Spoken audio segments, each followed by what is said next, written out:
ఓ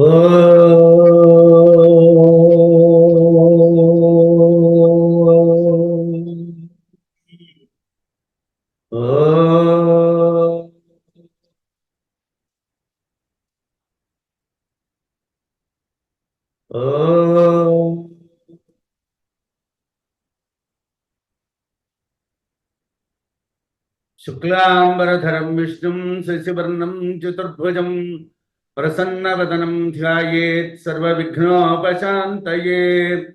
అగజానన పద్మార్కం గజాననమహర్నిశం అనేకదం తం భక్తానాం ఏకదం తముపాస్మహే. దోర్భిర్యుక్తా చతుర్భిస్ఫటికమణిమయీం అక్షమాలాం దధానా హస్తేనైకేన పద్మం సితమపి చ సుఖం పుస్తకం చాపరేణ భాసా కుందేందు శంఖస్ఫటికమణినిభా భాసమానా సమానా సామే వాగ్దేవతేయన్నివసతు వదనే సర్వదా సుప్రసన్నా. గురుర్బ్రహ్మా గురుర్విష్ణుః గురుర్దేవో మహేశ్వరः గురుః సాక్షాత్ పరబ్రహ్మ తస్మై శ్రీ గురవే నమః. నమః శాంతాయ దివ్యాయ సత్యధర్మస్వరూపిణే శివానందామృతతృప్తాయ సుందరాయ నమో నమః. శృతిస్మృతిపురాణానామాలయం కరుణాలయం నమామి భగవత్పాదశంకరం లోకశంకరం. సుఖాచారికే పూర్ణవైరాగ్యజాచే వసిష్ఠా పరిజ్ఞాన యోగేశ్వరాచే కవి వాల్మీకా సారికా మాన్యైసా నమస్కారమాచా సద్గురు రామదాస. మనం కైవల్యోపనిషత్తులో, మన అమృత బిందు ఉపనిషత్తులో ఉన్నాం. మనం కైవల్యం నుంచి వెనక్కి వచ్చామా ముందుకెళ్ళామా తెలియటం లేదు. ఎందుకంటే అందరం కైవల్యం కైవల్యం అంటున్నాం. ఎక్కడి నుంచో మళ్ళీ వెనక్కి వచ్చి అక్కడికి వెళ్ళాలంటే ఎక్కడికి వెళ్ళి ఎక్కడికి రావాలి? ఎక్కడికైనా వెళ్ళడానికి ఒకటి ఉంటే ఎక్కడి నుంచైనా రావటానికి ఉంటే ఏమో. అయితే ఒక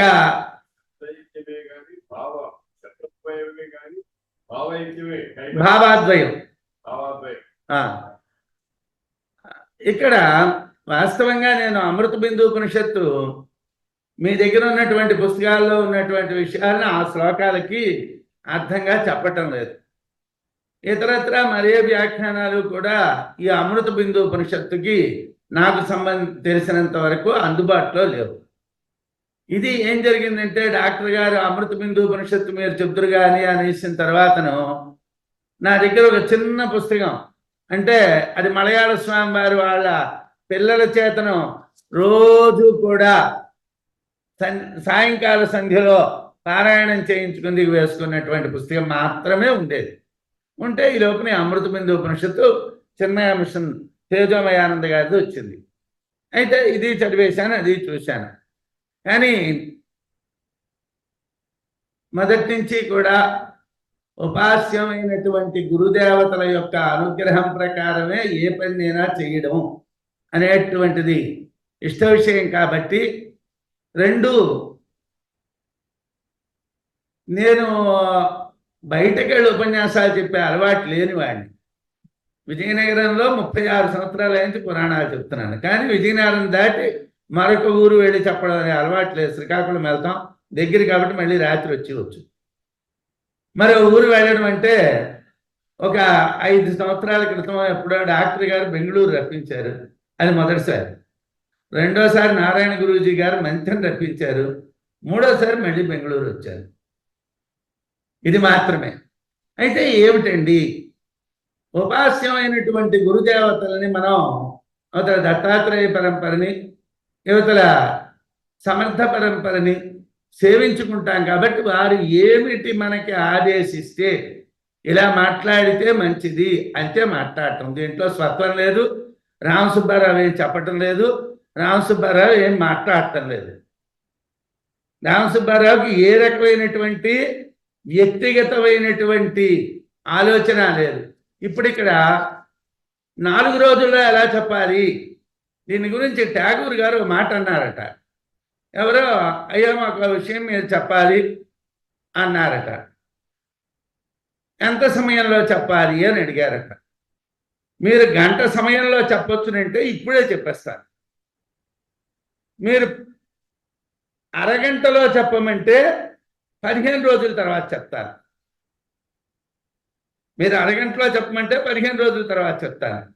మీరు పావు గంటలో చెప్పమంటే నెలల తర్వాత చెప్తాను. మీరు 5 నిమిషాల్లోనే చెప్పమంటే 6 నెలల తర్వాత చెప్తాను అన్నారు. ఎందుకంటే సమయం కుదిస్తూ ఉన్నప్పుడు మనం విషయం దాటి వెళ్ళడానికి అవకాశం ఉండదు. విషయానికి అలాగే లొంగిపోతూ ఉండాలి. అంటే ఎంతకీ అనంతమైనటువంటి విషయాన్ని ఒక 3 నిమిషాలకో 5 నిమిషాలకో తేవాలి. అనంతమైన విషయాన్ని, శబ్ద బ్రహ్మాన్ని. అలాగా 4 రోజులు, 4 రోజుల్లో 2 రోజులు గడిచిపోయాయి. అంటే నిద్రాది వ్యవహారముల అర్థంబు వ్యర్థం బయటను అని నేను 6వ శ్లోకానికి మంత్రానికి వచ్చేసరికి అర్ధ కాలం అయిపోయింది.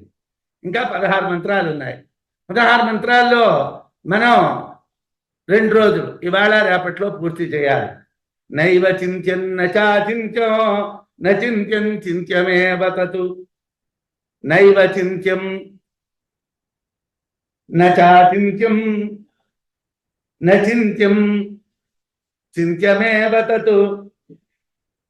పక్షపాత వినిర్ముక్తం బ్రహ్మ సంపద్యతే తదా. అంటే పక్షపాత వినిర్ముక్తం బ్రహ్మ సంపద్యతే తదా. పక్షపాతం ఉండకూడదు. ఏమిటి పక్షపాతం అంటే మనకేం పక్షపాతం ఉంటుందండి? అసలు ఆత్మ అనేటటువంటిది చింతించవలసినటువంటి విషయం కాదు. ఎందుకంటే చింతించడానికి వేరేగా ఒక వ్యక్తి ఉన్నాడా? నా దృష్టే ద్రష్టారం నా శృతే సురాతారం అని బృహదారణ్యకంలో చూడడానికి మరొకడు లేడు, వినడానికి మరొకడు లేడు, మననం చేయడానికి మరొకడు లేడు, ఆలోచించడానికి మరొకడు లేడు. అలాంటప్పుడు ఏమండి, నేను ఆత్మని గురించి చింతిస్తున్నాను. ఏమిటి చింతిస్తున్నావు?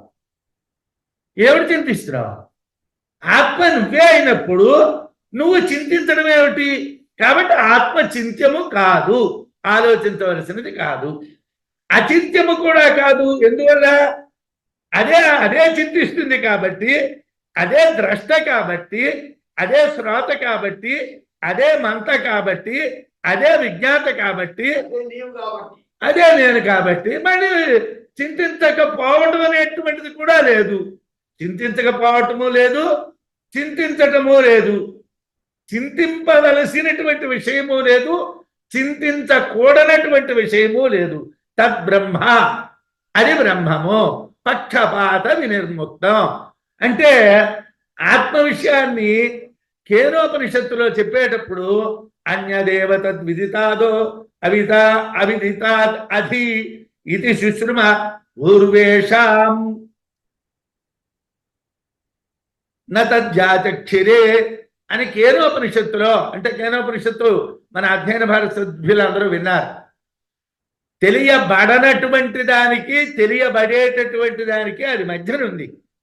అది మీదనే లేదు, అంటే తెలియబడే దాంట్లోనే లేదు, తెలియబడేటువంటి దాంట్లోని లిస్టులో టిక్కు పెట్టడానికి లేదు, తెలియబడదు అన్నటువంటి దాంట్లో టిక్కు పెట్టడానికి లేదు, అది మధ్యన ఉన్నదన్నారు. అవిదితాత్ అధి, విదితాత్ అధః. తెలిసిన దానికన్నా కిందనున్నది, తెలియని దానికన్నా మీదనున్నది. మన మహానారాయణలో శలాక వారు చెప్తున్నప్పుడు ఎక్కడి నుంచి ఇక్కడికి చూడండి, ఇక్కడి నుంచి ఇక్కడికి చూడండి, మధ్యన ఇక్కడ ఉన్నది ఆత్మ అన్నారు. ఎక్కడున్నారు? పోనీ మనం డాక్టర్ గారి దగ్గరికి వెళ్ళి, అయ్యా ఇక్కడి నుంచి ఓ జాండు, ఇక్కడి నుంచి ఓ జాండు కొలిచి ఇక్కడ మీరు చిన్న కన్నం పెట్టి అది తీసి మాకు ఇచ్చిండంటే ఆయన జానలు కొలిపించడం కరెక్ట్గా కొలిపించవచ్చు, కన్నం పెట్టించవచ్చు. దాంట్లో ఏమీ దొరకదు. ఎందుకోసం? అది విదితము కాదు, అవిదితము కాదు. విదితమైనా దొరుకుతుంది, అవిదితమైనా దొరకదు. రెండూ కాదు. అది ఉన్నది కానీ ఉన్నది అన్నటువంటిది ఎలా చెప్పడం అంటే, ఎలా చెప్పడం అండి అని అంటే, ఇది సుశ్రుమ పూర్వేషాం. ఎవరో పెద్దవాడు చెప్పారండి, మాకేం తెలియదండి. నేను ఇప్పుడు చెప్పాను కదా, వాస్తవంగా ఈ వ్యాఖ్యానం మీరు ఎలా చెప్తున్నారండి అని అంటే, నేను చెప్పడం లేదు, నేను ఈ విషయాలు నేను చెప్పడం లేదు. ఎందుకు చెప్పటం లేదు? ఈ విషయాలు నాకెలా తెలుసు? నేను అనేటటువంటి అహం ఒకవేళ ప్రవేశిస్తే దానికి తెలుసుకునే గుణం ఉన్నదా? అది జడం కదా అహం. మరి అలాంటప్పుడు నేనేలా చెప్తాను? నేనే కాదు, ఏ ఒక్క వ్యక్తి చెప్పలేడు. ఎవరు చెప్పవలసిన వాళ్ళు ఎవరు? ఆత్మే. తెలియవలసిన దేనికి? ఆత్మకే. అంటే వాస్తవంగా ఇది అనుభూతి విషయం అని ముందే చెప్పాను. కైవల్యోపనిషత్తు కానీ అమృతబిందుపనిషత్తు కానీ ఇవేవో ఏమంటే ఆత్మ అంటే ఇదండి, మనస్సు అంటే ఇదండి, దృష్టి అంటే ఇదండి, అదండి అని నిర్వచనాలు చెప్పడానికి పుట్టినటువంటివి కావు. మీరు ఇందాకలా నారాయణ గురూజీ గారు చెప్పినట్టు ఎక్స్పీరియన్స్ చేయాలి. అంటే మనం దాన్ని అనుభూతిలోకి తెచ్చుకోవాలి. అనుభూతిలోకి తెచ్చుకోవాలంటే ఏమండి మేము ఆత్మని గురించి ఆలోచించమన్నారా అంటే ఎవరు ఆలోచిస్తారండి? ఆలోచించే వాళ్ళు ఎవరు? ఆత్మ కన్నా వేరేగా ఎవరైనా ఉన్నారా? లేదు. మరి ఆలోచించడానికి ఎవరు లేరు. మరి ఆత్మే ఆలోచిస్తుంది కదండి. నువ్వే ఆత్మ అయినప్పుడు మరి ఆలోచించడం ఏమిటయ్యా? ఆలోచించేది ఆత్మే, నువ్వే ఆత్మవి, మరి ఆలోచించడం ఏమిటి? కాబట్టి మనకిక్కడ పూర్వులైనటువంటి వాళ్ళు చెప్పినటువంటి మాటల వల్ల మాకు ఆత్మ తెలియబడుతున్నది అంటున్నాం. కానీ తెలియబడము అనేటటువంటిది మా విషయం కాదు. మా విషయం కాదు, ఇది అహంకార విషయం కాదు. ఎందుకంటే అహం అనేటువంటిది ఆత్మని తెలియదు, ఆత్మే ఆ అహాన్ని తెలుస్తుంది. ఆత్మకే అహం తెలుసును కానీ ఆత్మని అహంకారానికి ఆత్మ తెలియదు. తెలియబడేది నామరూపాలుగా ప్రకటితమైనటువంటిదంతా కూడా విదితం, ఆత్మ ఇతరం. నామరూపాలుగా వ్యాకృతం కాని అజ్ఞానమే అవిదితం. ఆత్మ అవిదితము కన్నా పైన ఉన్నది, విదితము కన్నా కింద ఉన్నది. తెలియబడేటువంటివి అల్పము, వినాశి, దుఃఖహేతువు. మరి విదితము అల్పము కాబట్టి బ్రహ్మ దానికంటే వేరైనటువంటిది. బ్రహ్మ విదిత అవిదితముల కన్నా అంటే పట్టుకునబడేటువంటి విడువబడేటువంటి వాటికన్నా వేరైనటువంటి స్వస్వరూపము. పరబ్రహ్మం తెలియాలంటే శిష్యుడికి ఇచ్చ ఉండకూడదు. అంటే నేను చూస్తున్నాను, నేను ఎవరా నేను చూస్తున్నాను. నేచ్ఛయ అంటే ఇచ్ఛతో సాధ్యము కాదు. ఇచ్ఛ అనేటువంటిది ఇంద్రియ వ్యాపారం. పరమాత్మను దర్శించడం అనేటువంటిది ఇంద్రియ వ్యాపారం కాదు. ఏదో కళ్ళు మూసుకున్నారు. ఏమంటే మీరందరూ కూడా బ్రహ్మాన్ని ధ్యానం చేయండి. బ్రహ్మ అంటే ఏమిటండి? ఏదో ఒకటి చేయండి. మీరు పని చేయండి. ఏమిటంటే ఒక అక్షరం ఉన్నటువంటి దాన్ని, అక్షరం లేనటువంటి దాన్ని, రెండు రకాలైనటువంటి ఉన్నాయండి. ఏదో ఒక పద్ధతిలో మీరు వెళ్ళండి. మీరు ఏదో ఒక మంత్రాన్ని జపించండి. మంత్రాన్ని జపించాడు. ఎంత మంత్రాన్ని జపించారు సార్ అని అడిగాం. 10 కోట్లు జపించాడు అన్నాడు అనుకోండి. అంటే వాడు జపించలేదు. ఎందుకోసం? ఒకవేళ మీరు నిజంగానే జపం చేస్తే 1000 ఎంతో ఈశ్వరికి అసలు మిమ్మల్ని మీరు మర్చిపోతారు. మిమ్మల్ని మీరు మర్చిపోతే మీరు ఎలా లెక్క పెట్టారండి? 2000, 5000, 10,000, 25,000 అసలు మీరు ఎలా లెక్క పెట్టారు?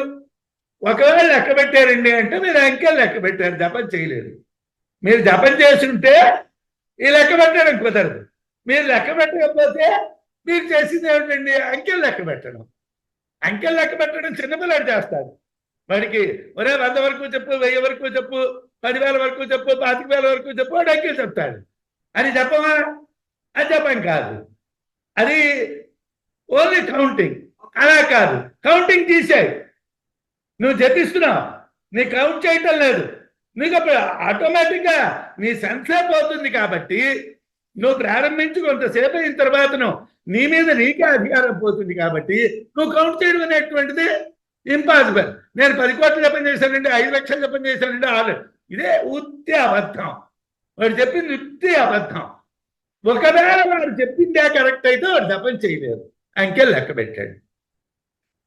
వాడు ఎన్ని తావళాలు ఇప్పటికయ్యే? ఓ తావళం అవగానే అక్కడ ఒక పోసు పెట్టాం, రెండో తావళం అవగానే మరో పోసు పెట్టాం. అంటే తావళాలు చూసుకుంటున్నావా, మంత్రాన్ని చూస్తున్నావా? అంతే. కాబట్టి ఆత్మ చింతింపదగినటువంటి వాడు, చింతింపకూడనిది కాదు.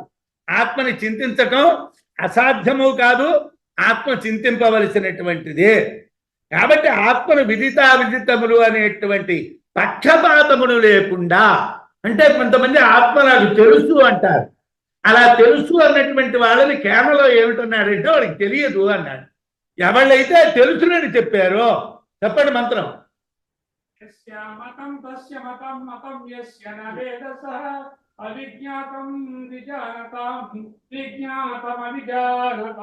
ఎవరికి తెలుసు అన్నాడో మరి వాడిని మళ్ళీ మనం అడగక్కర్లేదు, ఎందుకంటే వాడికి ఏం తెలియదు అని మనకు తెలిసిపోయింది. ఎవడికి తెలియదు అన్నాడో వాడికి తెలుసునంట, ఎందుకంటే వాడు తెలియదు అనడానికి కారణం ఏమిటి? ఆహానికి ఏమీ తెలియదు కదండి. ఇప్పుడు మీరు మాకు ఇలా డైరెక్ట్ గా కట్ చేశారు, ద్వైతం కనిపించింది, మీరు దాన్ని మడతపెట్టి కట్ చేశారు. ఎన్నిసార్లు కట్ చేసినా ఏకత్వం వస్తుంది, ద్వైత్వం రాదు. కారణం ఏమిటండి అంటే అనుభూతిలో ఆత్మ ఒక్కటే ఉంటుంది.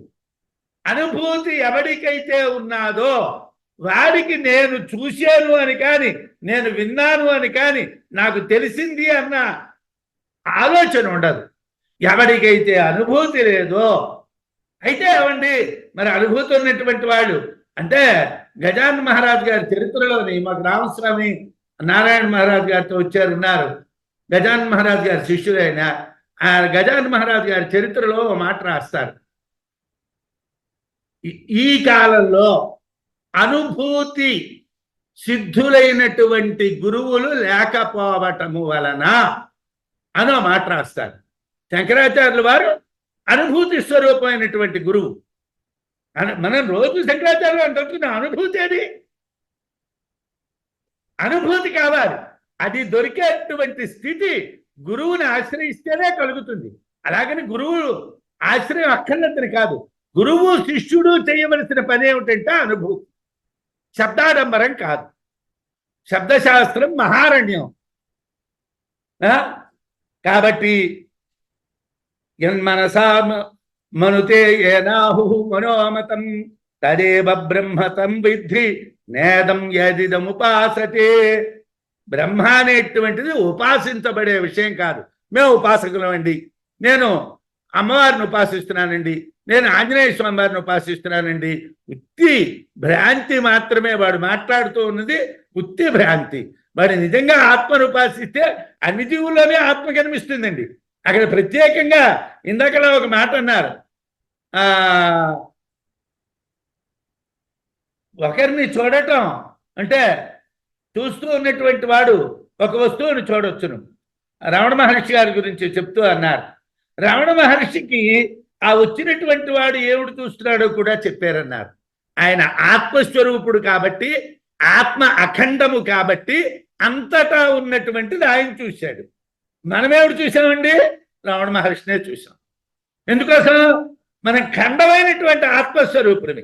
మన దగ్గర అఖండమైనటువంటి ఆత్మ లేదు, ఖండమైనటువంటి ఆత్మ కాబట్టి మనకు అంతా కనిపించలేదు. మనస్సు అనే దాన్ని బుద్ధి మనస్సు కలిపి ఒకటిగా మనం స్వీకరిస్తున్నాం. అయితే మనుతే అనేన వ్యుత్పత్తి ప్రకారం మనస్సు అన్ని విషయముల యందు వ్యాపిస్తూ ఉన్నటువంటిది కాబట్టి సర్వసాధారణము. మనస్సును గూర్చి కామ సంకల్పోవా విచికిత్సోవా అన్నటువంటి పదాలని బృహదారణ్యకంలో వాడారు. మనస్సును బ్రహ్మమైనటువంటి ఆత్మ విషయకంగా చేస్తుంది కనుక మనస్సును ప్రకాశింపజేసేటువంటి ఆత్మను మనం తెలియాలి. సాధారణంగా ఆత్మ ఉన్నది బృహదారణ్యకం వ్యాఖ్యానంలో కూడా భగవత్పాదులు వారు ఎలా రాస్తారంటే దేహము, ఇంద్రియములు, మనస్సు, బుద్ధి, ఆత్మ. ఆత్మకి దగ్గరగా ఏది ఉన్నాయండి? బుద్ధి ఉన్నది. ఫస్ట్ బుద్ధి మీద ఈ ఆత్మ యొక్క ప్రకాశము పడుతుందట. పట్టం వలన తత్ర వివేకినః అపి, వివేకవంతులైనటువంటి వాళ్ళు కూడా పొరపాటు పడుతున్నారు అంటారు. ఏమిటి పొరపాటు పడుతున్నారు? బుద్ధిని ఆత్మ అనుకుంటున్నారు. బుద్ధిని ఆత్మ అనుకోవటం పొరపాటు అని శంకరాచార్యుల వారు వ్యాఖ్యానంలో రాశారు. ఇది కాదురా నాయన, ఆ బుద్ధి యొక్క ప్రతిఫలం మనస్సు మీద పడ్డారు. నా మనస్సు అలా చెయ్యమని చెప్పిందండి. వీడికి మనస్సు ఎక్కడైనా ఉందా? అది బయలుదేరి వచ్చిందా వీడి దగ్గరికి? వీడికి చెప్పిందా? అది ఏమీ లేదు. వీడికి ఏదైతే కామ సంకల్పం ఉన్నదో, కోరికతో కూడుకున్నటువంటి వ్యాపారం ఉన్నదో అది దేనికి అంటగట్టేశాడండి?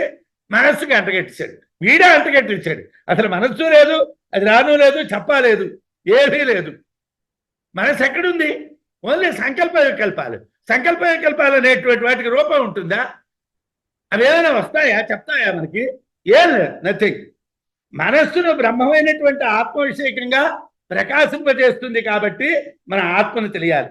అందువల్ల చింతన చేసి మనోబుద్ధేంద్రియాలను తెలియచేస్తుందో ఆ బ్రహ్మాన్ని చింతించడం కుదరదు. అంటే ఏ బ్రహ్మమైతే మనస్సుని ప్రకాశింపజేస్తున్నాదో, బుద్ధిని ప్రకాశింపజేస్తున్నాదో దానిని మనుతే మనం మననం చేయడం కుదరదండి. ఆ బ్రహ్మం వల్ల ఇది పనిచేస్తున్నారు. ఆ బ్రహ్మ లేకపోతే మనసు పనిచేయదు. నువ్వు దాన్ని ఎవడు చింతిస్తుంది? మనస్సు. కాబట్టి నేను మనసా ధ్యాయామి అన్నటువంటి తప్పు. వీడు మనస్సేమి, మనస్సు స్వతంత్రంగా పనిచేసేది కాదు. అది గ్రీన్ సిగ్నల్ ఇస్తేనే ఇది పనిచేస్తుంది, లేకపోతే పనిచేయదు. మనస్సు, బుద్ధి పనిచేయదు. అవన్నీ అంతఃకరణములు మాత్రమే. ఇంద్రియాలాగా అవి కూడా పని చెయ్యమంటే చేస్తాయి, కానీ అవి స్వతంత్రంగా పనిచేసేవి కావు. కాబట్టి ఉపాసనా పక్షపాతంతో కూడినటువంటిది. మనం నేనెంతసేపు పరమాత్మని ధ్యానం చేస్తున్నానండి, పరమాత్మని జపిస్తున్నానండి. జపం అనేటువంటి దాని గురించి భారతంలో జాపకుని యొక్క లక్షణాలు అని వ్యాస భగవానులు వారు చెప్పారు. చాలా లక్షణాలు చెప్పారు. జపం చేయడం వేరు, ఆత్మను తెలుసుకోవటం వేరు. ఆత్మ తెలియటం వేరండి, జపం చేయటం వేరు.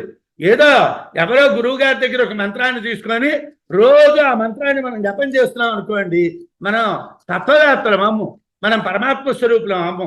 పక్షపాతరహితంగా సర్వాత్మ భావంతో తెలిసేదే బ్రహ్మము. అదే ఆత్మని పొందించేటటువంటిది. కాబట్టి అవ్యాకృతమైనటువంటి ఆకాశంలో వాతపురాతంగా ఏది ఉంది అని అడిగారు. ఏది ఉన్నది అంటే సమాధానం ఏమిటి చెప్పాలండి? యాజ్ఞవల్క్యుల వారు ఇక్కడ ఒక ప్రాబ్లం ఉన్నది. బ్రహ్మమునందు అవ్యాకృత ఆకాశము వాతప్రాతముగా ఉన్నది అని యాజ్ఞవల్క్యుల వారు సమాధానం చెప్పారనుకోండి, రాంగ్. ఎందుకోసం? యతో వాచాని వర్తంతే అప్రాప్య మనసా సహా. బ్రహ్మమును వాచ్యము చేయడానికి అవదు, మాటగా చెప్పడానికి అవదు. కాబట్టి బ్రహ్మలో ఉన్నది అని చెప్పడం కుదరదు. చెప్పలేదనుకోండి, ఇక్కడ అప్రతిపత్తి విప్రతిపత్తి అని రెండు దోషాలు. ఒకటి అప్రతిపత్తి అంటే నాకు సమాధానం చెప్పడానికి ఏమీ తోచలేదండి అన్నటువంటిది అప్రతిపత్తి దోషం. ఒకవేళ తోచిందో తోచలేదో ఒక సమాధానం వాడు అడిగాడు కదా, చెప్పేస్తే పోతుంది అని, అది బ్రహ్మలో ఉన్నది అని అనేస్తే పోతుంది కదా అంటే అది విప్రతిపత్తి దోషం. ఏం చేయాలి? అప్పుడు ఏం చేశారు ఆయన? దాన్ని తదక్షరమితి బ్రాహ్మణ అభివదంతి. నేనేమి అంటం లేదన్నారు యాజ్ఞవల్క్యుల వారు. నేనేం చెప్పటం లేదు దానికి సమాధానం. బ్రాహ్మణులు చెప్తున్నారు. బ్రాహ్మణులు అంటే ఎవరు? బ్రహ్మజ్ఞాన సంపన్నులు. బ్రహ్మజ్ఞాన సంపన్నులు ఏమిటంటున్నారు? దాన్ని అక్షరం అంటున్నారమ్మా. దాన్ని అక్షరం అని బ్రహ్మజ్ఞాన సంపన్నులు అంటున్నారు. అంటే నీకు తెలుసా? బ్రహ్మజ్ఞాన సంపన్నులు చెప్పారు. వాళ్ళు చెప్పారు కాబట్టి నాకు తెలిసినట్టుగా వాళ్ళు చెప్పారు. వాడు పెద్దవాళ్ళు చెప్పారు. కేవలం ఇది సుశ్రూమ పూర్వేషాం, ఇంతకు ముందు వాళ్ళ దగ్గర విన్నాము అన్నారు. ఇక్కడ ఏమిటన్నారు? ఆయన చెప్పాడుగా, పెద్దవాళ్ళు చెప్పారు కాబట్టి అది అయి ఉంటుందమ్మా అన్నారు. అలాగా అంటే ఎక్కడ ఎలాగా? నువ్వు చింతించడం కాదు. నేను ఆత్మచింతన చేస్తున్నానండి, నేను ఆలోచిస్తున్నాను. శబ్ద బ్రహ్మాన్ని వరకే మనకి అధికారం ఉన్నది, కానీ పరబ్రహ్మానికి మనకి అధికారము లేదు. పరబ్రహ్మ విషయంలో అనుభూతి మాత్రమే అధికారం, ఓన్లీ అనుభూతి, పరబ్రహ్మాన్ని పొందడం మాత్రమే. కాబట్టి అంటారు. అంటే ఇప్పుడు మనం ప్రధానంగా ఈ ఉపనిషత్తులో చాలా లోతుగా ఆలోచించవలసినటువంటి విషయం వాంకారం అనేటటువంటి దానికోసం వివరణ చేస్తూ ఉన్నటువంటి మంత్రం దగ్గరికి వచ్చాం. స్వరేణ సంధయేద్యోగం అస్వరం భావయేత్ పరం అస్వరేణ అనుభావేన నభావో భావయిష్యతే. స్వరేణ సంధయేద్యోగం అస్వరం భావయేత్ పరం. స్వరే అస్వరేణ అనుభావేన నభావో భావయిష్యతే. ఇప్పుడు శబ్దబ్రహ్మాన్ని అనుసంధానం చేసేటువంటి వాళ్ళు వాంకారంలో నాదాన్ని అనుసంధానం చెయ్యాలి. ఇక్కడ ఒక విషయం ఉన్నది. మనకందరికీ అకారం తెలుసు, ఉకారం తెలుసు, మకారం తెలుసు. అకారంతో ఉకారం కలిసి ఉకారానికి పక్కన మకారం పొల్లు అక్షరం జరిగితే ఓం అవుతుంది.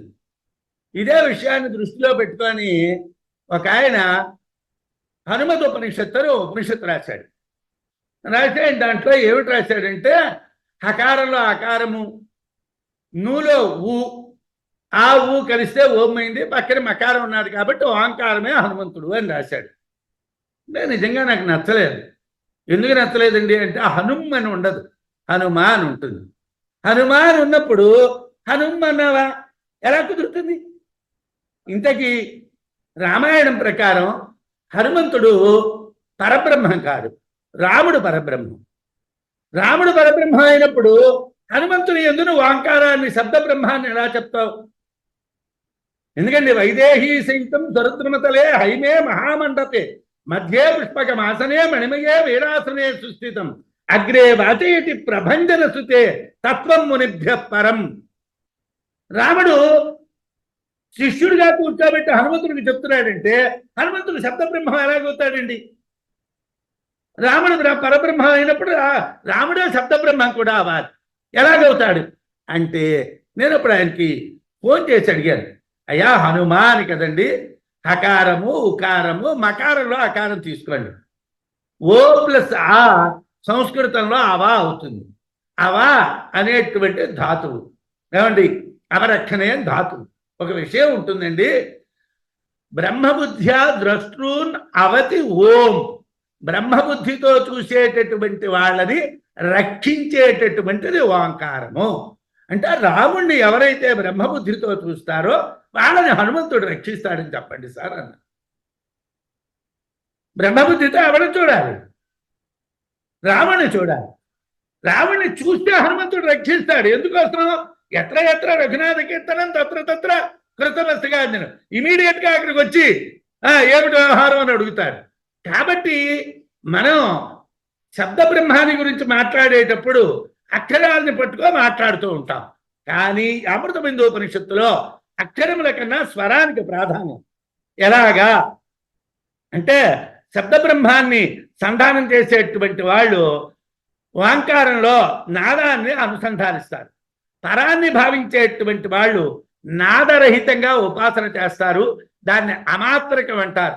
ఈ విషయం మాండూక్యోపనిషత్తులో ఉంటుంది.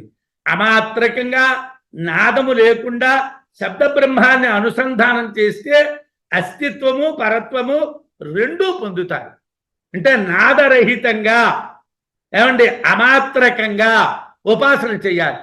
అంటే మీరు నాదం అన్నటువంటిది ఓమని అరగంట సేపు తీశారండి, రైట్, ఓకే, దాంట్లో ఏం ప్రాబ్లం లేదు. ఎందుకోసం? మూలాధారం నుంచి తీసుకువచ్చాడు, ఓంకారాన్ని ఉచ్చరించాడు, తప్పేమీ లేదు. కానీ ఇది ఉపాసనా విషయమే, బ్రహ్మ విషయం కాదు. బ్రహ్మ ఎప్పుడవుతుంది? ఇది ఇక్కడి నుంచి ఇక్కడి వరకు ఆ ఓంకారంతో పాటు బ్రహ్మం రావాలి. అప్పుడు నీకు అసలు నాదం ఉందో లేదో నీకు తెలుసా? నాదం ఉన్నదో లేదో మనకు అర్థమవుతుందా? ఆ నాదం వస్తున్నదా లేదా అన్నటువంటి చింతన ఉండదు. బ్రహ్మము ప్రకాశించాలి. మూలాధారం నుంచి అలా బ్రహ్మం మీద వరకు వెళ్ళాలి. బ్రహ్మం వెళ్ళడం ముఖ్యమా, నాదం వెళ్ళడం ముఖ్యమా? బ్రహ్మం ముఖ్యం. అమాత్రకంగా అనాదంగా అంటే నాదం లేకుండా నువ్వు ఉపాసిస్తే నీకు బ్రహ్మము కలుగుతుంది. ఓంకార ఉపాసన చేస్తున్నటువంటి వాళ్ళు సర్వే వేదాయత్పదమామనంతి తపాంసి సర్వాణి చ యద్వదంతి యదిచ్ఛంతో బ్రహ్మచర్యం చరంతి తత్తే పదం సంగ్రహేణ బ్రవీమి ఓం ఇత్యేతతు అని కఠోపనిషత్తులో చెప్తారు. ఏమండి, అందరూ వేదాలు ఎందుకు చదువుతున్నారా అంటే ఓంకారం తెలుసుకుందికి. తపస్సు ఎందుకు చేస్తున్నారా? ఓంకారం తెలుసుకుందికి. ఏమండి, ఉపన్యాసాలు ఎందుకు చెప్తున్నారు? ఓంకారం తెలుసుకుందికి. ఎందుకు బ్రహ్మచర్యాన్ని పాటిస్తున్నారు? బ్రహ్మచర్యం అంటే పెళ్ళాలు లేకుండా ఉండడం అని కాదు. ఇప్పుడు ఒకసారి వాజ్పేయి గారు రాశారు, నేను బ్రహ్మచారిని కాను. బ్రహ్మచారి అంటే పెళ్ళాలు లేనంత మాత్రాన వాడు బ్రహ్మచారిని కాదు అర్థం. బ్రహ్మమునందు చరించేవాడు బ్రహ్మచారి. బ్రహ్మమునందు చరించేవాడు బ్రహ్మచారి. కానీ పెళ్ళాలు లేకపోతే బ్రహ్మచారి అండి అదేం కాదు. పెళ్ళా ఉన్నా బ్రహ్మచారులు ఉన్నారు. రామకృష్ణ పరమహంస భార్య ఉంది, బ్రహ్మచారి. అక్కడేం ప్రాబ్లం లేదు, ఎటువంటి సందేహం లేదు. ఏమండి, భార్యలు లేకుండా బ్రహ్మచారులు అని చెప్పుకునే వాళ్ళకన్నా భార్యలు ఉండి బ్రహ్మచర్యంలో ఉన్నవాళ్ళు. వశిష్ఠుడికి లోపాముద్ర భార్య అగస్త్యుడు, వశిష్ఠుడికి అరుంధతి భార్య, లోపాముద్ర అగస్త్యుడికి భార్య. ఏమండి, అనసూయాదేవి అత్రికి భార్య. వాళ్ళు బ్రహ్మచారులు కారా? వాళ్ళు సంసారులా? వాళ్ళు డబ్బులు సంపాదించడం కోసం రాజ్యసభలకు వెళ్ళి ఏమైనా డబ్బులు సంపాదించుకొచ్చారా? కాదే. ఎందుకు కారు? వాళ్ళు బ్రహ్మనందే ఉంటారు. ఎప్పుడును వాళ్ళు బ్రహ్మనందే ఉంటారు. కాబట్టి భార్య ఉంది, భార్య ఉన్నదని చెప్తున్నాం. కానీ భార్యకి ఏమి ప్రయోజనమేం లేదు. కాకపోతే ఒక చోట అరుంధతీదేవి దగ్గర మాత్రం ఏదో వివాహమైనటువంటి వాళ్ళకి అరుంధతి దర్శనం చేయిస్తున్నారు. కాబట్టి అది మనం ప్రధానమైనటువంటి విషయంగా అరుంధతీదేవిని, తర్వాత సప్తఋషుల విషయంలో ఏదో ఈశ్వరుడు యొక్క విలాసాల్లోకి వచ్చినప్పుడు అక్కడ అరుంధతీదేవి మహాపతివ్రత అని చెప్పినటువంటి చోట్ల అరుంధతీదేవి యొక్క ప్రయోజనం కనిపించవచ్చును. కానీ మిగతా చోట్ల అన్ని చోట్ల ఏ భార్య గురించి ఎవరూ మాట్లాడలేదు. రామాయణంలో అత్రి మహాముని దగ్గరికి శ్రీరామచంద్రుడు భార్యతో వెళ్తే అదిగో అక్కడ అనసూయాదేవి ఉన్నది, మీ ఆవిడని ఒకసారి వెళ్ళమని అక్కడికి అన్నాడు. ఆవిడేమిటో తెలుసునా అంటే నెల రోజుల్ని ఒక రోజుగా మార్చేసేటువంటి సామర్థ్యం కలిగినటువంటి తపశక్తి కలిగినటువంటిది ఆవిడ. ఎందుకోసం అండి? శ్రీరామచంద్రుని యొక్క భార్య 12 నెలలు రావణాసురుడి దగ్గర ఉండాలి. 12 నెలలు కాదు, 12 రోజుల కింద మార్చేస్తాం. ఎలాగా? అత్రిదేవి యొక్క అనసూయాదేవి యొక్క తపశక్తి అంత గొప్పది. అనసూయాదేవి యొక్క తపశక్తి అంత గొప్పది. అలాంటి చోట ఎక్కడో వాచిత్కంగా భార్యల విషయం వచ్చినా అది ఏమిటి? ఓన్లీ జ్ఞానానికి సంబంధించినటువంటిదే. యాజ్ఞవల్క్యుడు కూడా భార్యతో మైత్రేయి బ్రాహ్మణంలో బ్రాహ్మణం ఉన్నది. ఆ బ్రాహ్మణంలో భార్యతో అంటాడు, నేను వెళ్ళిపోదాం అనుకుంటున్నాను మీద పొజిషన్కి, ఇదిగో మీ ఇద్దరికి నా దగ్గర ఉన్నదంతా ఇచ్చేస్తాను. ఏముంటున్నాయి వీడి దగ్గర? ఆవులు ఉన్నాయి, మరి ఇంకేం లేవు, ఇచ్చేస్తానన్నాడు. అంటే నాకు ఆవులు అక్కర్లేదు, ఆ ఆవుల వల్ల నాకు బ్రహ్మలోకం వస్తుందా అన్నాడు. రాదన్నాడు. అయితే నాకు అక్కర్లేదు, తోడిపోన్నాడు. ఏమండి, అందువల్ల అందరూ కూడా ఓంకారం కోసమే, ఓంకారాన్ని దృష్టిలో పెట్టుకొని అందరూ కూడా ప్రవర్తిస్తారు. ఓంకారమే కావాలి. ఏతద్ధి ఏవాక్షరం బ్రహ్మ ఏతద్ధేవాక్షరం పరం ఏతద్ధేవాక్షరం జ్ఞాత్వా యో యదిచ్చతి తస్య తత్. ఏమండి, ఈ ఓంకారము అపరబ్రహ్మాన్ని పరబ్రహ్మాన్ని రెండింటినీ మీకు అందిస్తుంది. ఏమిటి కావాలంటే అది తీసుకోండి. ఏతదాలంబనం శ్రేష్టం ఏతదాలంబనం పరం ఏతదాలంబనం జ్ఞాత్వా బ్రహ్మలోకే మహీయతే. ఈ ఆలంబనం మీరు పట్టుకుంటే మీరు బ్రహ్మలోకంలో బ్రహ్మాండంగా ఉండొచ్చునన్నాడు. ఒకేసారి బాగానే ఉన్నాడు మీరు చెప్పినటువంటి విషయం, అలాగే చేస్తామండి, బాగానే ఉంది. కానీ ఇప్పుడు ఒక ప్రాబ్లం, ఎలా ఉపాసించాలి మేము? ఆ విషయాన్ని మాకు ఎలా తెలుస్తుందో చెప్పండి. అంటే ఛాందోగ్య ప్రకరణంలో కూడా ఓంకారానికి ప్రాధాన్యాన్ని చెప్పారు. ఓమిత్యేతదక్షరం ఉద్గీతం ఉపాసీత. ఓం అనేటువంటి అక్షరాన్ని ఉద్గీతంగా ఉపాసన చేయమన్నారు. అలాగే ఓంకారాన్ని సామగానం చేస్తారు. వాగే వరకు ప్రాణసామో ఓమిత్యేతదక్షరం ఉద్గీత. ఓం ఇత్యేతదక్షరం ఉద్గీత. ఓంకారము అనబడేటువంటి అక్షరమే ఉద్గీత అని చెప్పారు.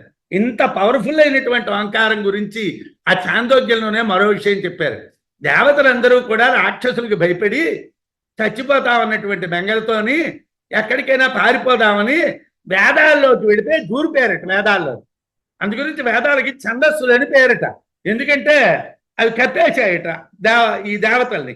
అమ్మయ్య చచ్చిపోము మరి అనుకున్నారట వాళ్ళు. కానీ ఆ మీదనున్నటువంటి మృత్యువు నీళ్లలో ఉన్నటువంటి చేపని చూసినట్టుగా ఈ దేవతల్ని చూశారట. అమ్మ బాబోయ్ వీడి కంట పడిపోయామరా ఎలాగా అనుకున్నారట. అనుకో ఇక్కడ లాభం లేదు, ఎక్కడికి పోతే బాగుంటుంది అని చెప్పి వాంకారంలో ఉన్నటువంటి స్వరంలో ప్రవేశించారట. ఏతదక్షరం ఏతదమృతమభయం తత్ప్రవిశ్య దేవ అమృత అభయ అభవన్. ఈ అక్షరంలో దూరిపోయి అమృతులైపోయారు. ఈ వాంకారంలో దూరిపోయి వాళ్ళు అమృతులైపోయారట. అంటే ఎవరైతే వాంకారంలో ప్రవేశిస్తారో, వాంకారం మనలో ప్రవేశించడం కాదు, మన వాంకారంలో ప్రవేశిస్తే ఆటోమేటిక్గా ఈ మీద ఉన్నటువంటి దుప్పటి అంతా పోతుందన్నమాట. మన మీద దుప్పటి ఉంది. మృత్యునా ఇదమావృతమాసీత్. మృత్యు అనేటువంటి దుప్పటి కప్పుకో ఉన్నాం.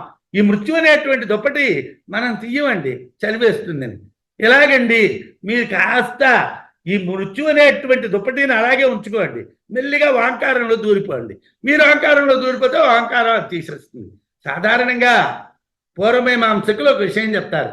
ఏమండి, ఎవరైనా కర్మ చేశారనుకోండి, ఆ కర్మ చేసినటువంటి వాడు నేను ఏదో ఇచ్చేసాను, నీకు ఈ దక్షిణ ఇచ్చేస్తున్నాను, ఏతత్ కర్మగుణ సాగుణ్యార్థం ఇదిగో నీ చేతిలో ఇది వేస్తున్నానని ఏదో 1,00,000 10,00,000 5,00,000 ఇచ్చేశాడు. వీడు పుచ్చేసుకున్నాడు. ఆ పాపం వీడి దగ్గరికి వచ్చేసింది. ఆ దక్షిణతో పాటు ఆ పాపం కూడా వచ్చేసింది. వచ్చేస్తే ఇప్పుడు ఏం చేయడం? ఈ పాపాన్ని ఏమిటి చేయడం అంటే, రోజు వాళ్ళు అధ్యయనం చేస్తూ ఉన్నటువంటి వేదము యొక్క స్వరం దాన్ని కాల్చేస్తుందట. స్వరం కాల్స్తుంది, వేదం కాల్చదు. వేదాని యొక్క స్వరానికి అంత గొప్పతనం.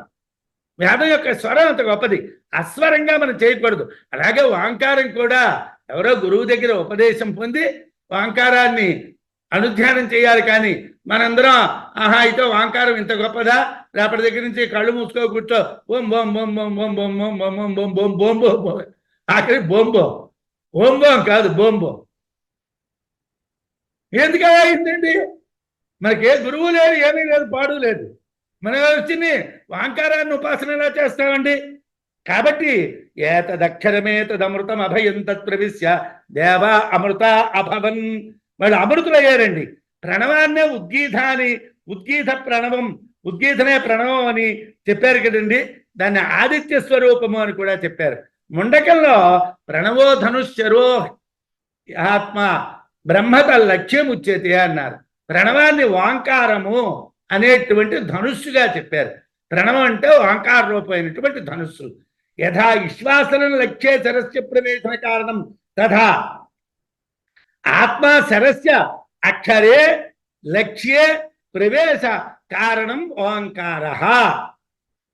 ఆత్మలో ఈ అంటే అక్షరమైనటువంటి పరబ్రహ్మంలో మనం ప్రవేశించాలి. ప్రవేశించాలంటే ఏమిటి కావాలండి అంటే దీన్ని ఎవరు పంపిస్తారు? ఈ అవిద్యాస్వరూపమైనటువంటి ఈ దేహాన్ని ఎవరు పంపిస్తారు? ఇది పంపించవలసింది కాదండి, దీన్ని ఇలాగే వదిలివచ్చును. ఏం చెయ్యాలండి అంటే శంకర భగవత్పాదులు వారు వ్యాఖ్యానంలో అక్కడ ఏమిటి రాశారంటే, విశ్వాసనం లక్ష్యే సరస్య ప్రవేశ కారణం. ధనుస్సు ఏమిటి చేస్తుందండి? బాణాన్ని తీసుకువెళ్ళి వాడు ఎక్కడ కొట్టాలనుకున్నాడో వాడికి తగిలేటట్టు చేస్తుంది. అలాగే ఈ వాంకారం ఏమిటి చేస్తుందండి అంటే, ఆత్మ అనేటువంటి బాణాన్ని తీసుకొని అక్షరం అనేటువంటి దాంట్లో ప్రవేశించేటట్టు కొడుతుందట. ఏది? ఈ వాంకారం. నువ్వు వాంకారాన్ని ధ్యానం చేస్తే నీ ఆత్మ అనేటటువంటి దాన్ని బాణంగా చేసి నువ్వు కావాలనుకున్నటువంటి బ్రహ్మంలోకి అది దిగిపోయేటట్టు కొడుతుందట. అది దాని గొప్పతనం. వాంకారంలో సంస్కరించబడినటువంటి జీవాత్మనే ప్రణవేన హి అభ్యస్యమానేన సంస్క్రియమానేన తదాలంబనం అప్రతిబంధేన అక్షరే అనుతిష్టంతే. ఏమండి, పరబ్రహ్మంలో మనం ప్రవేశించాలి అంటే వాంకారాన్ని అభ్యసించాలి. వాంకారాభ్యాసనంతో సంస్కారవంతం అవ్వాలి. ఈ జీవుడు సంస్కారవంతుడు అవ్వాలి. ఎప్పుడూ కూడా గురు కటాక్షంతో కూడుకున్నటువంటి శబ్ద బ్రహ్మము మన పరబ్రహ్మంలో చేరుస్తుంది. శబ్ద బ్రహ్మం బ్రహ్మమే, కాకపోతే ఆ శబ్ద బ్రహ్మాన్ని గురు కటాక్షం చేత పొందినటువంటి శబ్ద బ్రహ్మం పరబ్రహ్మంలో మనని చేరుస్తుంది. ప్రణవోపాసనని అక్షర పరబ్రహ్మోపాసనగా చెప్తాం. ఓంకారంలో అకార ఉకార మకారాలు ఉన్నాయి. అకారో నయతే విశ్వం, ఉకారశ్చాపి తైజసం, మకారశ్చ పునఃప్రాజ్ఞం, నామాత్రే విద్యతే గతి. ఏమండి, అకారం ఎక్కడికి పంపిస్తుందండి? విశ్వము అంటే జాగ్రత్త అవస్థకి పంపిస్తుంది. ఉకారం ఎక్కడికి పంపిస్తుందండి? స్వప్నావస్థ, తైజసము స్వప్నావస్థకి పంపిస్తుంది. మకారం ఎక్కడికి పంపిస్తుందండి? ప్రాజ్ఞము సుషుప్త్యావస్థకి పంపిస్తుంది. మరి ఏమండి, మాత్రారహితంగా అంటే ఇందాక చెప్పాను, అనాదం, అబిందువు. అసలు మీకు ఆ బ్రహ్మాన్ని ఉచ్చరించేటప్పుడు, శబ్ద బ్రహ్మాన్ని ఉచ్చరించేటప్పుడు నాద బిందువులు అనేటటువంటివి పక్కకి వెళ్ళిపోవాలి. పూర్తిగా అమాత్రమైనటువంటిది మోక్షాన్ని పొందిస్తుంది. కాబట్టి అమాత్ర అంటే బీజభావక్షయాత్ అమాత్ర అనేటువంటి దాంట్లో వాంకారే గతి నవిద్యతే అంటే వాంకారంలో గమనం లేదు. వాంకారమే మిమ్మల్ని మార్చేస్తుంది అనమాట, మిమ్మల్ని పరబ్రహ్మంగా మార్చేస్తుంది అనమాట. బీజ భావక్షయాత్ అంటే మనం మంత్రాలని జపాలు చేస్తున్నామండి, మంత్రాలు ఏ మంత్రం చేస్తున్నావు? ఏదో మంత్రం చేస్తున్నావు, వేస్ట్. ఎందుకోసం? నీకు ఆ బీజాక్షరముల ఎందు కానీ ఆ తాత్పర్య నిర్ణయాత్మకమైనటువంటి అక్షరముల ఎందు కానీ ఎంతకాలం అయితే భావం ఉన్నాదో అంతకాలం నువ్వు పరబ్రహ్మాన్ని పొందలేవు. బీజభావ క్షయాత్, బీజభావం అనేటువంటిది క్షయాన్ని పొందాలి అని భగవత్పాదులు వారు ఈ ప్రణవానికి వ్యాఖ్యానం రాశారు. అమాత్ర చతుర్థ అవ్యవహార్య ప్రపంచో ఉపశమ అద్వైత ఏవం వాంకార ఆత్మ ఇవ సంవిశంతి. మాత్రలు లేనటువంటి వాంకారము ఆత్మే. ఎప్పుడైతే అకారము అనేటువంటి మాత్ర ఉన్నది అన్నటువంటి స్పృహ నీకున్నాదో, నువ్వు ఒక అవస్థలో ఉన్నావు. ఉకారము అన్నటువంటిది ఉన్నాదో రెండో అవస్థలో ఉన్నావు. మకారము అన్నటువంటిది ఉన్నాదో మూడో అవస్థలో ఉన్నావు. దాని యొక్క గతి పూర్తిగా నీకు ఎప్పుడైతే తప్పిపోయిందో, ఆ భావం ఎప్పుడైతే చచ్చిపోయిందో, అప్పుడు నువ్వు ఆత్మస్వరూపంగా మారిపోయినటువంటి వాడివి అని చెప్తారండి. అలాగే ఆయన ఇంకా మనకి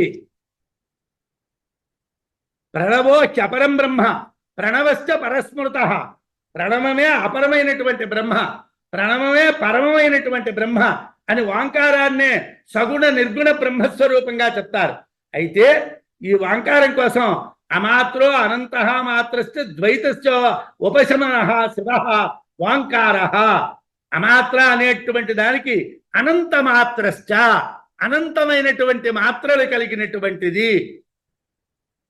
అద్వైత ద్వైతస్య ఉపశమ, ద్వైతం అనేటువంటి భావాన్ని ఉపశమింపజేసేటువంటిది అని వాంకారాన్ని గురించి చెప్తారు. కాబట్టి వాంకారం అనేటువంటిది మన్ని అవతలొడ్డుకి చేర్చగలదు. మాత్రలతో కూడినటువంటిది శబ్ద బ్రహ్మం, అమాత్రము పరబ్రహ్మం అని తెలిసి ఉపాసించాలి అని చెప్పారు. వాంకారంలో ఉన్నటువంటి 4 పాదాలకి స్థూల సూక్ష్మ బీజ సాక్షులతో చతురాత్మ అనేటువంటి భావం వస్తుంది. వాంకారంలో 4 ఉన్నాయి. ఏమిటున్నాయండి? స్థూలము అన్నటువంటిది జాగ్రత్త, సూక్ష్మము అన్నటువంటిది స్వప్నము, బీజము అన్నటువంటిది సుషుప్తి, సాక్షి అన్నటువంటిది ఆత్మస్వరూపం. 4 ఆత్మలు ఉన్నాయి. విశ్వ తైజస ప్రాజ్ఞ తురీయాలని 4 ఉన్నాయి. ఆ ఊ మా అర్ధమాత్రలు అని ఉన్నాయి. ఋగ్వేద యజుర్వేద సామవేద అథర్వ వేదాలను ఉన్నాయి. ఈ రూపంగా మనం ఆ వాంకారాన్ని ఉపాసన చేయాలి. ఆ ఉపాసన చేస్తూ ఉన్నప్పుడు సప్తాత్మ చతురాత్మ బ్రహ్మ అయినటువంటి అకారాన్ని నాభిలో అకారాన్ని ప్రారంభించాలి. అది సప్తాత్మ చతురాత్మ అయినటువంటిది. సప్తాత్మ చతురాత్మ అయినటువంటి ఉకారాన్ని విష్ణు స్వరూపం అయినటువంటి దాన్ని మనస్సులో అంటే హృదయంలో స్మరణ చేయాలి. సప్తాత్మ చతురాత్మ అయినటువంటి మకారాన్ని భ్రూ మధ్యంలో ఆజ్ఞాచక్రంలో మనం అనుసంధానం చేయాలి. ఆ తర్వాత ద్వాదశాంతంలో సప్తాత్మ చతురాత్మ అయినటువంటి చతుస్సప్తాత్మకమైనటువంటి ఆనంద అమృతాన్ని షోడశాంతంలోనూ ధ్యానం చేయాలి. మనం తురీయాన్ని ధ్యానం చేసినటువంటిది కూడా కాదండి, షోడశాంతంలో ధ్యానం కరెక్ట్. అయితే ఈ షోడశాక్షరి విద్య, ఈ విద్య, ఆ విద్య అని విద్యలు చాలా ఉన్నాయి, ఇక్కడ మనకు సమయం చాలదు. కానీ షోడశాంతంలో మీరు ఆనందమైనటువంటి అమృత స్వరూపమైనటువంటి దాన్ని ఆ బిందువుతో ఏదైతే లోపల ఉన్నదో వాంకారం లోపల ఆ బిందువుతో మీరు ధ్యానం చెయ్యాలి. ఓంకారమే పరమాత్మ. ఓంకారం తురీయంతో వాతప్రోతమై ఉంటుంది. ఓమిత్యేవాహ వాగ్వా ఓంకార వాగేవ ఇదం సర్వం. వాక్కు అనేటటువంటిదే అంతా. ఓంకారమే వాక్కు. ఈ జగత్తంతా కూడా చిన్మయమైనటువంటిది. ఓంకారోపాసనాన్ని అనుభూతి ప్రకాశంలో అకారాది షడంగేషు సంయోజ్య అసంగమద్వయం మంత్రార్థమపి సంయోజ్య యకారాదీనుపేక్షతే. ఆ అనుభూతి ప్రకాశంలో మనను ప్రారంభం రోజు నాడు చెప్పాను. 20వ ఖండంలో ఆయన చెప్తారు ఏమిటంటే అకారాది షడంగాల్ని అకార ఉకార మకార నాద బిందు కళలనేటువంటి 6 అంగాల్ని మంత్రంలో కలపాలి. కలిపి అసంగము అద్వయము అయినటువంటి మంత్రార్థాన్ని పీకి దాంతో కలిపి అకారాదీనుపేక్షతే. ఆ తర్వాత అకారాలన్నీ వదిలేయాలి. ఆకారం ఉకారం మకారం. ఇప్పుడు సాధారణంగా ఎవరైనా ఉపదేశాలు పుచ్చుకున్నటువంటి వాళ్ళు బీజములతో కూడా పుచ్చుకుంటారు. ఇక్కడ ఉన్నటువంటి శ్రీరామ జయరామ జయ జయరామ అన్నటువంటి మంత్రానికి తప్పించి అన్ని మంత్రాలకి బీజము అన్నటువంటిది ఉంటుంది. ఏమండి బీజాలు గురువుగారు చెప్పారు, ఆ బీజాన్ని మాత్రం మర్చిపోకుండా చెయ్యాలి. బీజాన్ని మరిచిపోమంటున్నారండి. అనుభూతి ప్రకాశంలో విద్యారణ్య స్వామి వారు మీరు ఈ బీజాలను వదిలేయండిరా నాన్న అంటున్నారు. ఇవి వదిలేస్తేనే మీకు బ్రహ్మం కనిపిస్తుంది, ఇవి పట్టుకో వేలాడితే మీకు బ్రహ్మం కనిపించదు అని చెప్తున్నారు. దీనికి బీజాలు లేవు. శిష్యులు అడిగితే ఇది రాముడే ఉపదేశం చేసినటువంటి మంత్రం కాబట్టి రాముడు ప్రత్యేకంగా ఏ బీజాన్ని చెప్తాడు? రాముడికి మనం బీజం చెప్తాను, రామాయ నమః అని. కానీ రాముడేమంత బీజం చెప్తాడు? రాముడు ఏ బీజం చెప్పడు కదా. అది సాక్షాత్తు రాముడే ఉపదేశించినటువంటి మంత్రం కాబట్టి దానికి బీజాలు లేవు. బీజాలని వదిలేయమని చెప్పారు. బీజాలని వదిలేస్తేనే మీకు పరబ్రహ్మాన్ని దర్శించేటువంటి అవకాశం ఉంటుంది. నాద బిందు కళల్లో నాదము బిందువు కూడా వదిలేయాలి. కళల్ని వదిలేయాలి. నిష్కళమైనటువంటి పరమాత్మని మనం చూడాలి. ఉపనిషత్తులో ఓంకార ఉపాసనే అమృతత్వము అనేటువంటి భావంతో మనం తెలుసుకోవాలి. ఈ విషయాన్ని నృసింహ తాపన్య ఉత్తర ఉపనిషత్తులో నృసింహ ఉత్తర తాపన్యోపనిషత్తులో అష్టమ ఖండంలో తురీయాన్ని భాషింపజేసేటువంటి 4 యోగాల్ని చెప్పారు. ఆ 4 యోగాల్లో ప్రణవంలో నాదం ఏది ఉందో ఓంకారంలో యోగాలు చెప్పారు. ఓంకారము వాత అనుజ్ఞాతృ అనుజ్ఞ అవికల్పము అనేటువంటివి 4 దశలు. వాతము అనుజ్ఞాత అనుజ్ఞ అలాగే అవికల్పము అనేటువంటివి. వాతానుజ్ఞాతృ అనుజ్ఞాతై అవికల్పో ఇతీరితః భేదై యోగా అభిన్నః స్యుః అభయం బ్రహ్మతై భవేత్. ఎవరికి అభయమైనటువంటి బ్రహ్మజ్ఞానం కావాలనుకుంటారో వాళ్ళు వాతాన్ని అనుజ్ఞాతని అనుజ్ఞని వికల్పాన్ని 4ంటిని వదిలేయాలి అని విద్యారణ్యుల వారు అనుభూతి ప్రకాశంలో చెప్తారు. అంటే ఉపాసన చేస్తూ ఉన్నటువంటి వాళ్ళు ఏదో ఉపాసన మన దగ్గర అక్షరాలు ఉన్నాయి, లేకపోతే ఇవాళ పుస్తకాలు కూడా దొరుకుతున్నాయి, మంత్రార్థాలకు సంబంధించినటువంటి పుస్తకాలు దొరుకుతున్నాయి. ఆ పుస్తకాల్లోంచి మేము టపా టపా టపా టపా మేము చెప్పేస్తామంటే ఆ మంత్రాల వల్ల ఏమీ రాదండి. మనకు ఊరికినే కాలం వృధా అవుతుంది. ఇది అనుభూతి స్వరూపంగా ఓంకారాన్ని ఉపాసన చేయటం అనేటువంటి విషయాన్ని దీంట్లో చెప్పారు. తదేవ నిష్కలం బ్రహ్మ అని తర్వాత బ్రహ్మ పదార్థాన్ని గురించి చెప్తారు. మనం రేపు ఆ విషయాల్ని ఆలోచిద్దాం. స్వస్తి.